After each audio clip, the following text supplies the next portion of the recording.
So நம்ம பண்ண marking வந்து ஈவனாக இருக்கா அப்படின்றத பார்ப்போம். ஃபஸ்ட்டு ஒரு மார்க் பண்ணேன், ஸ்டிச் பண்ணி காமிச்சேன். அதுக்கப்புறம் இன்னொரு மார்க்கிங் கரெக்டாக எப்படி பண்ணணுன்றதை பார்த்தேன். ஸோ அந்த மார்க்கிங்கும் இந்ததும் நான் ஆல்ரெடி மார்க் பண்ணதும் ஒரே மாதிரி இருக்கான்னு பார்த்துருவோம். ஸோ ஸ்டிச்சிங்கை பாருங்க வாங்க.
ஸோ இதையும் நம்ம ஸ்டிச் பண்ணிட்டோம் பார்த்தீங்கனாலே தெரியும்.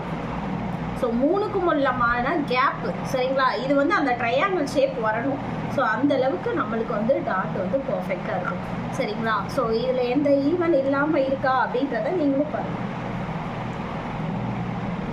ஸோ ஒரு டாட் இது வந்து ஆல்ரெடி நான் வச்சு காமிச்சேன். ஸோ ரெண்டுக்கும் ஏதாவது டிஃப்ரெண்ட் தெரிகிற மாதிரி இருக்கா அப்படின்னு நீங்களே பார்த்துக்கலாம் சரிங்களா.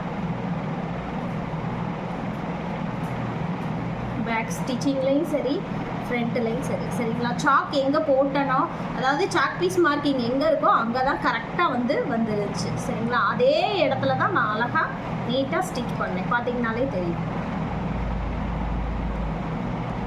இதுலேயுமே சாக் பீஸை இது பண்ணி பண்ணலை. ஸோ எந்தளவுக்கு நீட்டாக இருக்குன்னு தெரியுது உங்களுக்கே.